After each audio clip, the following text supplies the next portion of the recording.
Next is, and these are all ways that you can work with your horse, and the next is one-rein riding.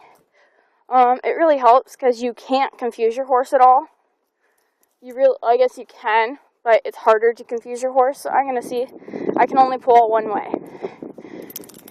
And I can take my rope. Whoa. Whoa. I can take my rope, I don't know if you can see that, and swing it around his head, and your horse should be okay with that.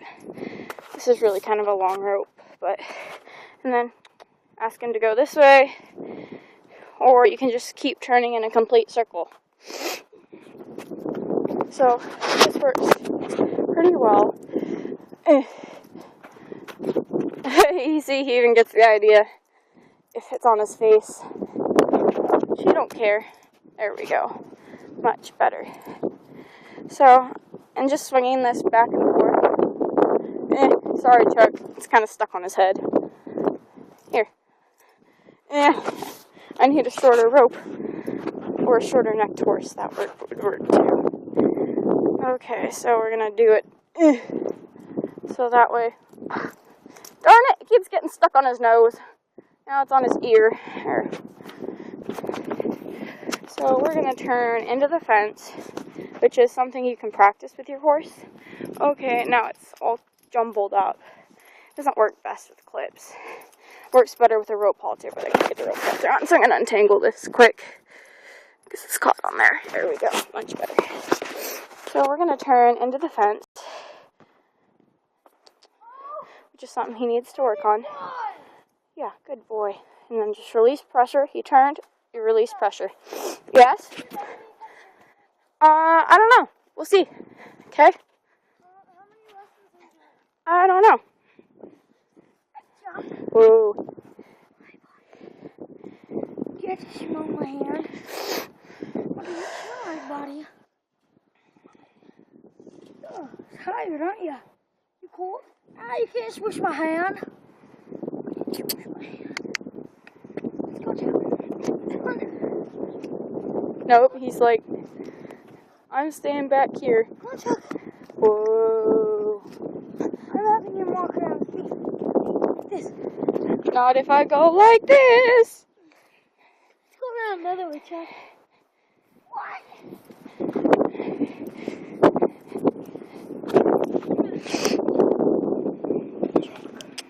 I'm gonna keep him going.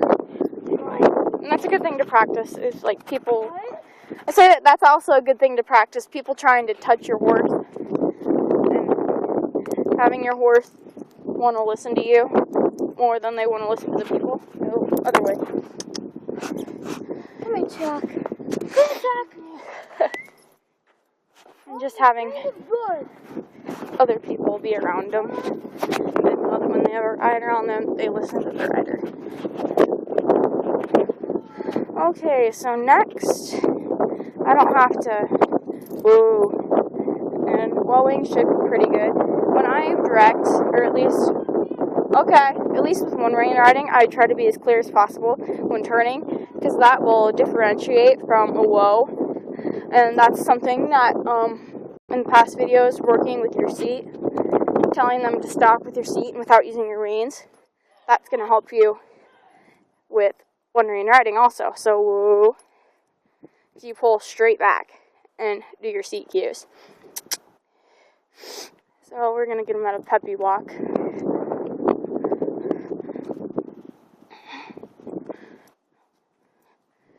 Yeah, he always just flicks his ears around, silly horse. But I like it that he's always got one ear back listening to me. Your horse is pinning his ears back. He's probably not liking ya.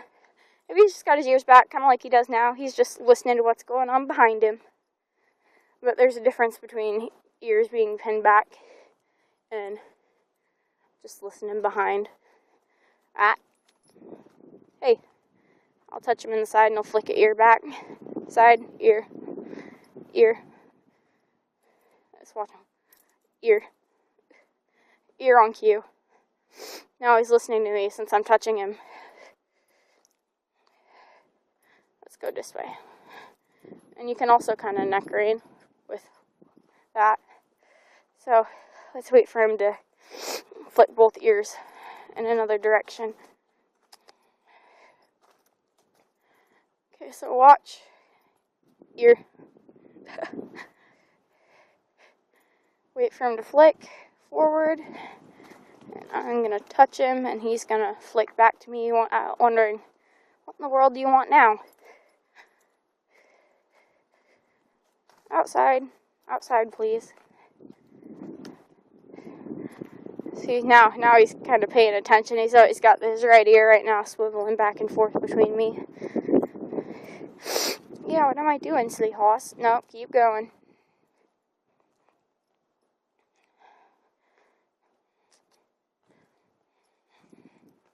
So we're going to turn and start going the other direction.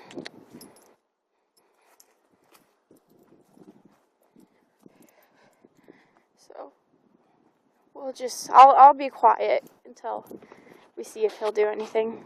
Ready? Oh, darn it.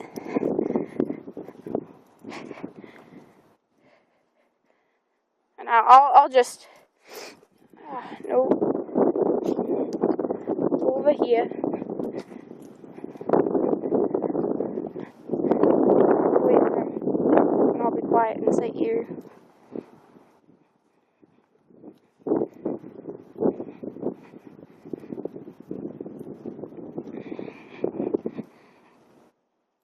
He'll get bored eventually and not want to pay attention after I just keep going around in circles. And if I just call, let him do whatever he wants for a minute. That's okay. If you're not giving your horse direction,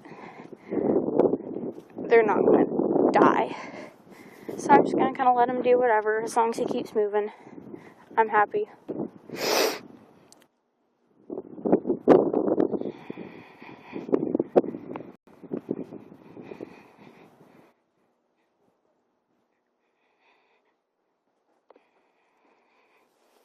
Hands are cold.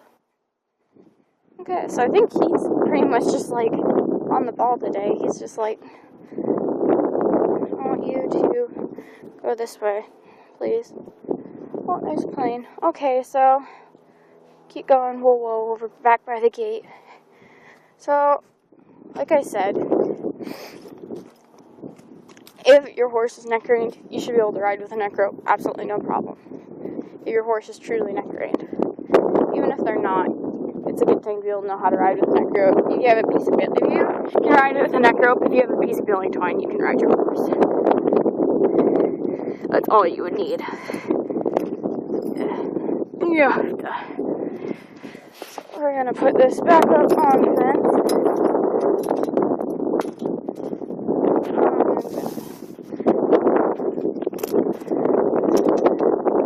I think that's good. That'll work. Okay, so now all we're left with is our neck rope. So, nope. So we're just gonna ride around bridleless for a little bit. Bridleless, bitless. We've been bitless for a little while, so you don't need a bit to ride your horse. You don't really need anything to ride your horse. So we're gonna just kind of see. He's gotta switch hands. He's super sweet with the neck rope, and we'll do a whoa once we get past the gate. Whoa, whoa. That's still something he needs to work on. Good boy. So hopefully, I'm gonna probably work on this for another like 10 minutes or so, because he hasn't been ridden in a neck rope a whole bunch, and we're going to try to work with him, and then we can show you guys kind of what we've accomplished in a few minutes. So we'll be back then.